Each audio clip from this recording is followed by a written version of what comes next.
Donc aujourd'hui, on va parler de ça, des tarifs, de la réaction des chefs de parti. Ah, là, on a vu un député du Bloc qui, lui, en dépit de l'économie canadienne qui s'écroule, faut protéger les grenouilles.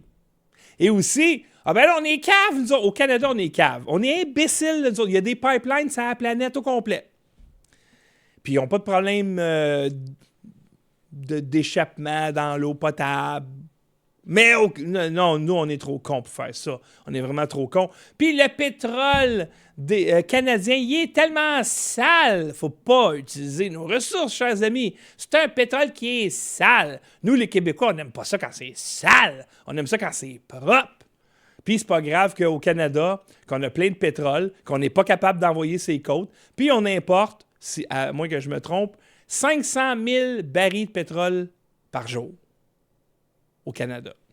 Un pays devient prospère puis paye moins d'impôts quand il y a des ressources naturelles qu'il vend aux autres.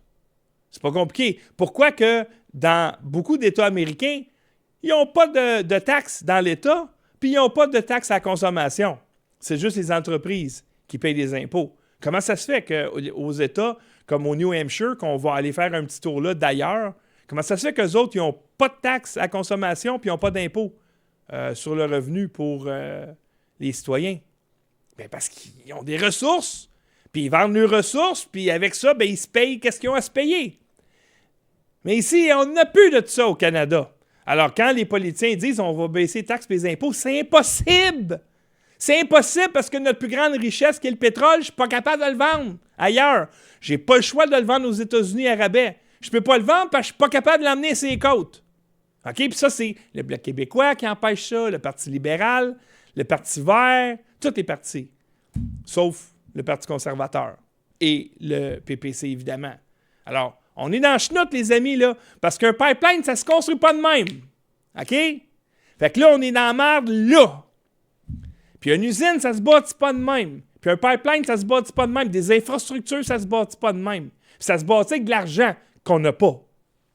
Bon, il devait déjà y avoir des tarifs de 25 % le 2 avril. L'industrie automobile espérait que ça ne s'appliquerait pas, sont bien déçus que ça s'applique, puis les marchés boursiers piquent du nez. Maintenant, dans l'univers de Donald Trump, une semaine, c'est 4 éternités.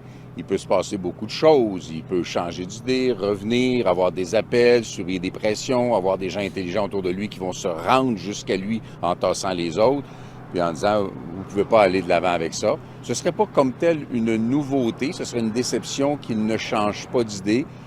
Je pense qu'on n'en est pas là. Alors, voici la posture de Yves-François Blanchet. Trump, il dit « on met des tarifs 25 % ces automobiles ». Parce qu'on a quelques usines encore qui restent au Canada. Puis les automobiles, vous savez, c'est ça qui a mis les États-Unis sur la map, ça puis le pétrole. Nous autres, on a du pétrole qu'on ne peut pas vendre, puis on n'a plus beaucoup d'usines automobiles.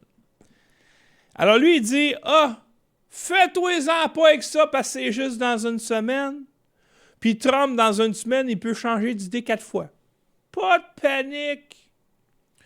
Et là, il dit, il y a peut-être des gens intelligents qui vont pouvoir tasser les caves alentour de lui, qui vont pouvoir atteindre ce président à cave, puis le convaincre de ne pas le faire. Parce que moi, Yves-François Blanchet, moi, j'étais intelligent. Trump, il est cave. Puis son entourage est cave. Mais il y a peut-être des gens intelligents aux États-Unis qui vont pouvoir tasser les caves dans l'entourage de Trump pour parler au président cave et le convaincre de laisser faire les tarifs. Ça, c'est la solution d'Yves-François Blanchet parce que lui, il est intelligent. Puis les autres sont caves. Salut tout le monde, j'espère que vous avez apprécié cet extrait. Pour voir l'émission au complet, vous devez être abonné à Lux Media. Mais pour ça, c'est très simple. Vous allez sur notre site luxmedia.info. Il y a un petit bouton rouge en haut pour faire un don. Vous cliquez là-dessus, vous choisissez l'option récurrente et comme ça, vous devenez un patron de Lux Media. Vous soutenez le journalisme indépendant et vous soutenez notre travail depuis 2017. Alors, merci de faire partie de notre grande famille, de soutenir la liberté d'expression et on se voit pour une prochaine émission.